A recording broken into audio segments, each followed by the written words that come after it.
Hello दोस्तों मैं आप सभी का अपने यूट्यूब चैनल में स्वागत करता हूं और आज की इस वीडियो में हम पॉलिटिकल साइंस के लेक्चर्स को आगे बढ़ाते हुए पढ़ेंगे नाजिज्म के बारे में। इससे पहले मेरे दोस्तों मैंने पॉलिटिकल साइंस की सारी वीडियोस बना रखी हैं, अबाउट 34 लेक्चर्स अपलोड कर रखे हैं, जिसमें पॉलिटिकल साइंस के मीनिंग से लेकर स्कोप की तरफ जाते हुए sovereignty, monistic theory, pluralistic theory, justice, then right, liberty, equality, various concepts, लो और बहुत सारी वीडियो मैंने बना रखी हैं। अगर आपने वो वीडियो अभी तक नहीं देखी तो प्लीज़ जाइए उन वीडियोस को जरूर देखिए। आज के लेक्चर में इसको डिस्कस करेंगे। इसको डिस्कस करने से पहले आप सभी से रिक्वेस्ट है कि प्लीज़ अगर आपने अभी तक हमारे चैनल को सब्सक्राइब नहीं किया है तो अभी सब्सक्राइब कर लें बिना देरी किए। इस चैनल पर आपको सोशियोलॉजी के रिगार्डिंग, पॉलिटिकल साइंस के रिगार्डिंग और लॉ के रिगार्डिंग वेरियस सब्जेक्ट्स की वीडियो आराम से मिल जाएंगी और आपको काफ़ी हेल्पफुल ये हमारा चैनल रहेगा।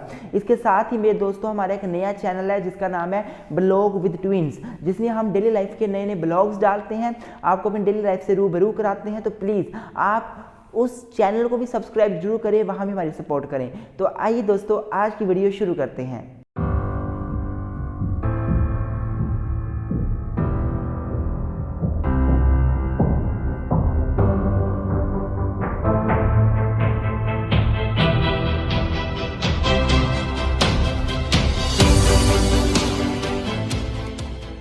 तो मेरे दोस्तों अगर मैं नाजिज्म की बात करूं तो सबसे पहले हम इंट्रोडक्शन के साथ वीडियो को शुरू करेंगे।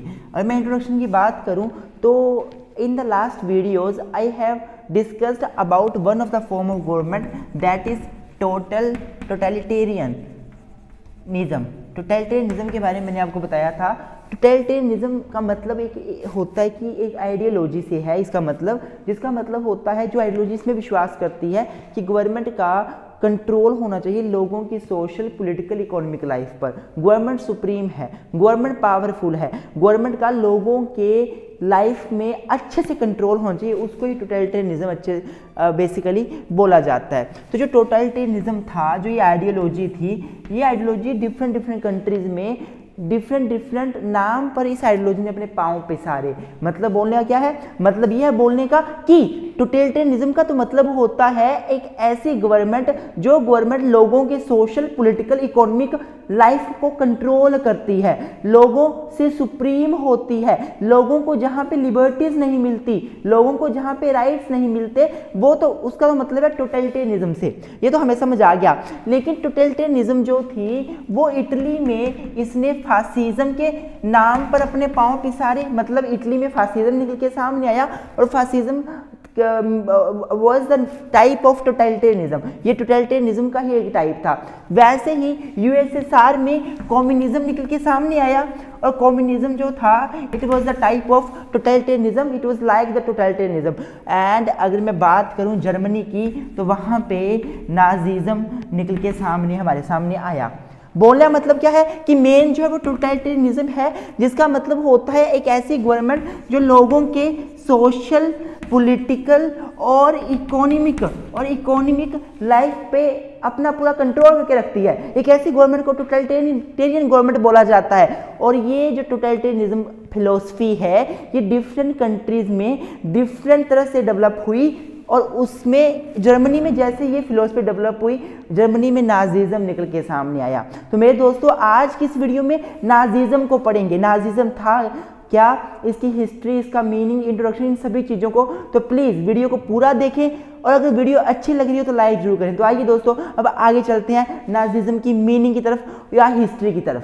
तो मेरे दोस्तों अगर मैं नाजिज्म के मीनिंग की बात करूं तो इसका मीनिंग ऐसा नहीं है कोई एग्जैक्ट हमारे पास मीनिंग प्राप्त है या हमें एग्जैक्ट मीनिंग दिया हुआ है। नाजिज्म आप ऐसे बोल सकते हो कि Nazism is a type of government which is a type of totalitarian government, totalitarian form of government. तो नाजिज्म क्या है, नाजिज्म टोटलिटेरियनिज्म की ही एक टाइप है। अब हमें टोटलिटेरियन का नाम पता होना चाहिए क्या होता है। टोटलिटेरियन एक ऐसी गवर्नमेंट होती है जो लोगों की पॉलिटिकल, सोशल, इकोनॉमिक लाइफ को कंट्रोल करती है। तो नाजिज्म मीन्स अ गवर्नमेंट और a form of government which was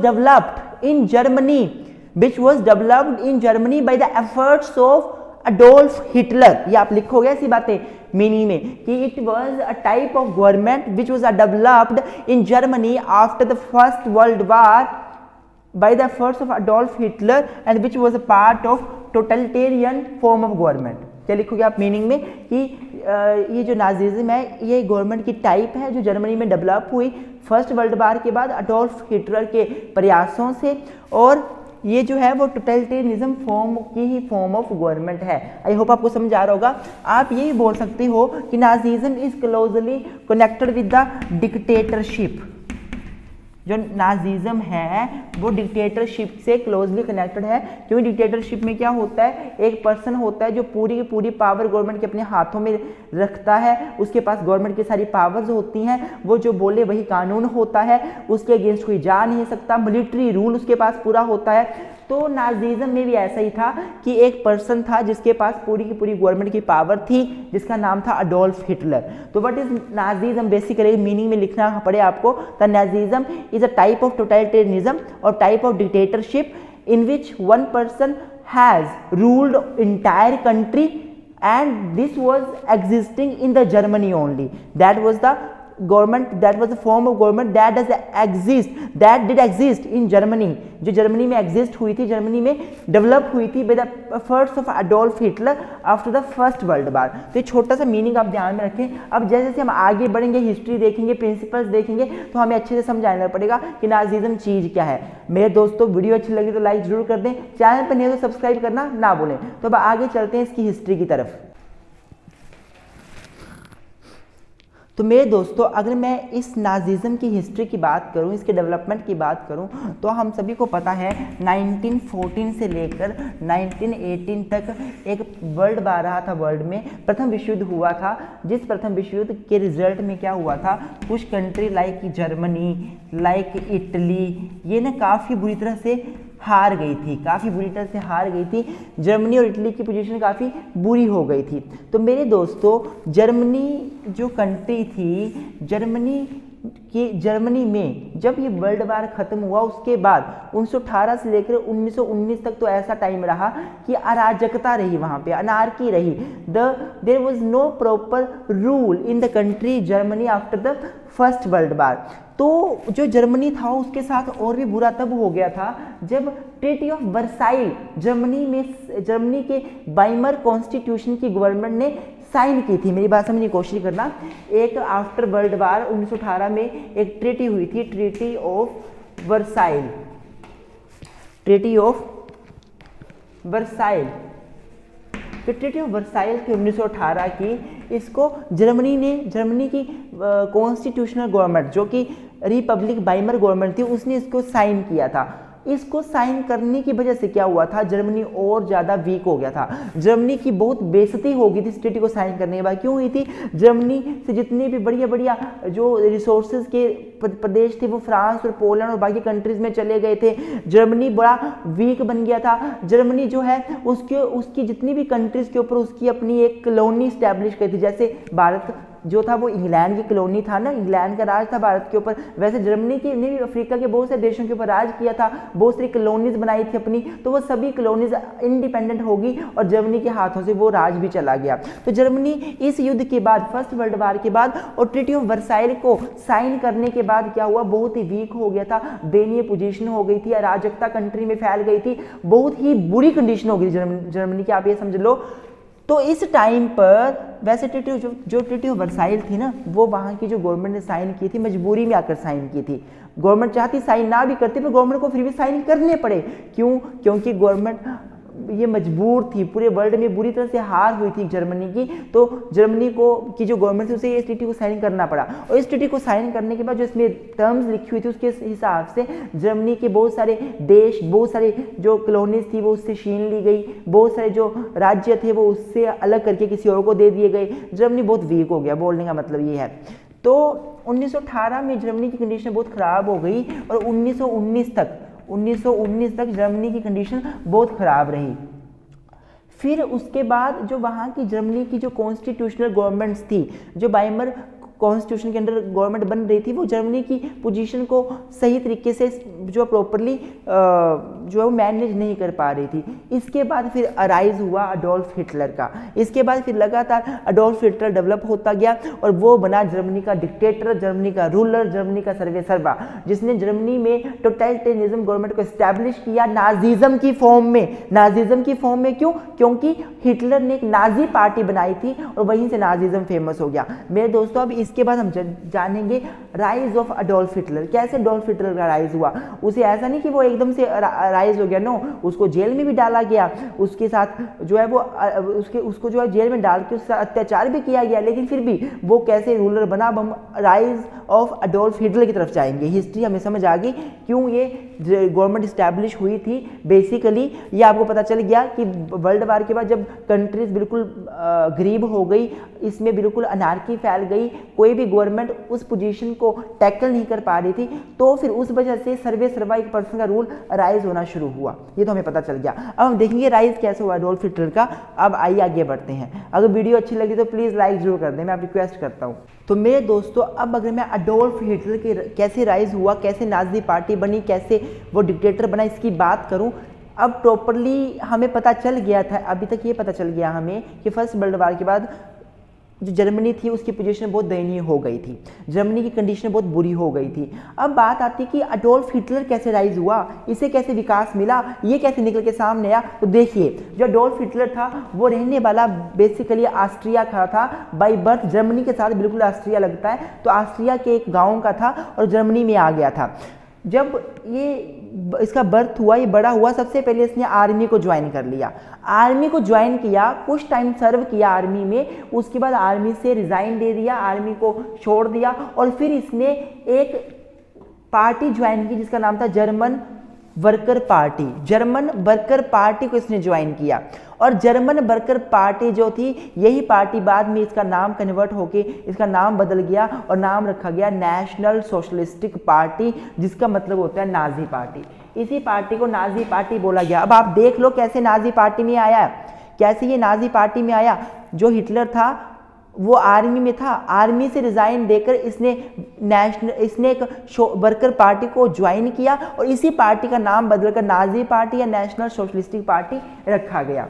बाद में क्या हुआ कि इस पार्टी में इसने एक बड़ी ही महत्वपूर्ण पोजीशन को ऑक्युपाई कर लिया, बड़ा ही महत्वपूर्ण स्थान, बड़ी ही इंपॉर्टेंट पोजीशन इस नाजी पार्टी में इसको मिली। 1923 में आ गई बात। अब 1923 में क्या हुआ, वहाँ की जो गवर्नमेंट थी कॉन्स्टिट्यूशनल रिपब्लिक गवर्नमेंट, उसके अगेंस्ट विद्रोह करने की इसने जो है वो एक शुरुआत करी अडोल्फ हिटलर ने और इसको उठाया और जेल में डाल दिया गया। जब इसको जेल में डाल दिया गया तो इसने एक बुक लिखी जिसका नाम था, मैं नाम बता देता हूँ आपको, main camp, MEIN, main camp, KAMPH, main camp. इसने एक बुक लिखी, मेन कैम्प मेरा संघर्ष के नाम से इसने एक बुक लिखी और ये जो बुक थी वो इतनी फेमस हो गई, इतनी पॉपुलर हो गई कि जो लोग थे इसको अपनी बाइबल के नाम से बोलने लग पड़े। ये बाइबल है हमारे लिए, नाजी बाइबल के नाम से ये बुक निकल के सामने आई। नाजी बाइबल बन गई लोगों के लिए ये एक बाइबल बन गई। तो इस प्रकार से बाद में जब ये जेल से फ्री हुआ, कौन, अडोल्फ हिटलर, जेल से इसे रिहा किया गया, तो इसने जो जर्मनी के पार्लियामेंट के 2 हाउसेज हैं, उस हाउस में एक हाउस है राइस्टाग, स्पेलिंग देख लीजिए, मैं यहाँ लिख देता हूँ, RIECH, राइस्टाग, CHTAGE,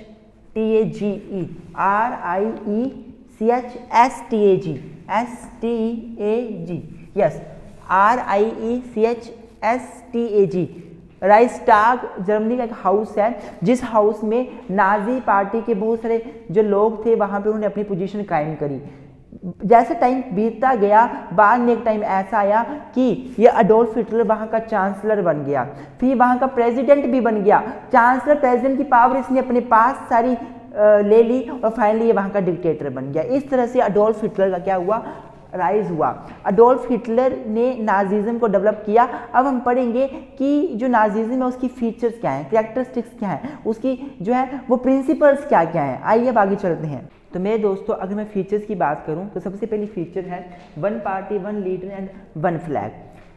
ये माना जाता है, अडोल्फ हिटलर ये मानता था, नाजिज्म का ये अपना थॉट है कि एक देश में एक ही पार्टी होनी चाहिए, मल्टी पार्टी सिस्टम नहीं होना चाहिए, एक ही पार्टी देश में होनी चाहिए।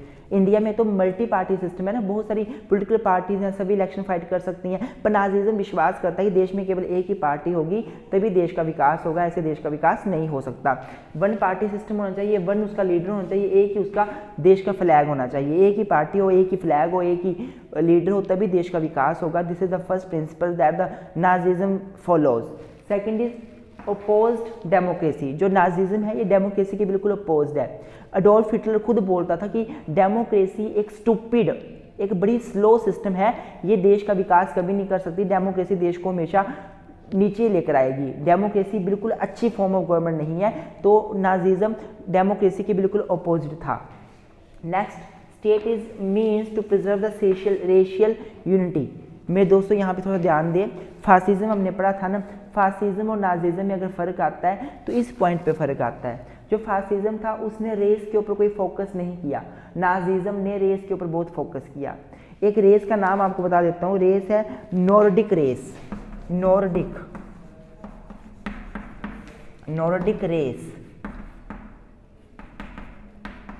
नॉर्डिक रेस के लोग जो थे वो नाजिज्म पार्टी को फॉलो करने वाले थे, और अडोल्फ हिटलर ने बोला कि नॉर्डिक रेस वर्ल्ड की सबसे अच्छी रेस है और ये रेस जो वर्ल्ड में, पूरे वर्ल्ड में राज करेगी। तो नॉर्डिक रेस को ऊपर माना था नाजिज्म ने, ये बात याद ध्यान रहे। फासिज्म में रेस को लेके कोई बड़ी बात, रेस को लेके कोई एक पॉइंट नहीं था, लेकिन नाजिज्म में एक पर्टिकुलर रेस को ज़्यादा महत्व दिया गया था।